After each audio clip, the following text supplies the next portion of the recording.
ကျွန်တော်ဒီနေ့ဟို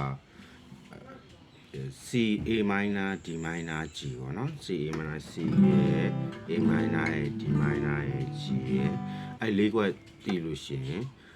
တချင်းနှစ်ပုတ်တီးလို့ရမယ်ပေါ့နော်အဲ့ဒါလေးနည်းနည်းလေးကျွန်တော်မျှဝေပေးချင်ပါတယ်လို့C A minor D minor G ဒါ C family တော့ပေါ့နော် G family နဲ့တီးမယ်ဆိုရင်လည်း G A minor A minor D အဲ့ဒါရတာနဲ့တချင်းနှစ်ပုတ်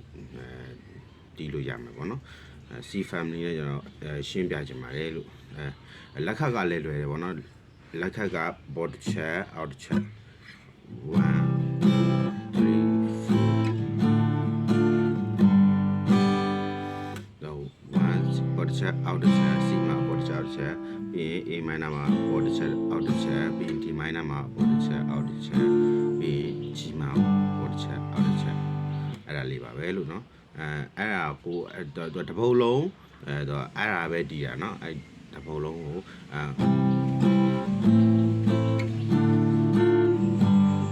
အဲ့ဘာချင်းဖြစ်မလဲဆိုတော့ကျွန်တော်တို့တိကြမအရန်ပေါက်တယ်ပေါ့နော်တချင်း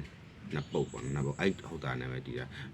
ဘာမှမလုပ်ပါနဲ့ကွာကောင်းကနေချီအဆုံးဒီတနခါတွေ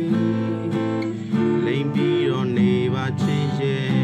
ချစ်တာကိုအဲ့ဒါချင်းနောက်ဆိုရင်နောက်တစ်ပုတ်ကဆောင်းတူလေးရဲ့သစိတ်ချိုးတဲ့တဲ့လေးပေါ်ကျွန်တော်ဟာတဲ့စာဖိုင်ရုံဒီရတွေ့လိုက်တော့အဲ့တချင်းအဲ့ဒါတောက်လျှောက်အဲ့နှစ်ပုတ်စလုံးကအဲ့လိုပဲ C A minor D minor G အဲ့ဒါကိုတောက်လျှောက် round chord ပေါ့တစ်ပုတ်လုံးအဲ့ဒါပဲတီးတာနော်အဲ့လိုမျိုး G နဲ့ဆိုလို့ရှိရင်G နဲ့ဆိုရင် G family နဲ့ဆိုရင်ဘာမှမလုပ်ပါနဲ့ကွာကောင်းကနေချီအစိုးဒီတခါတွေလိမ့်ပြီးတော့နေပါချစ်ရဲ့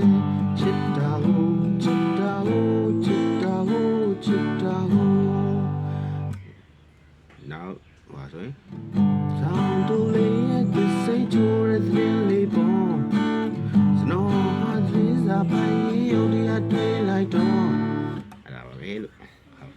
အားလုံးအဆင်ပြေကြပါစေ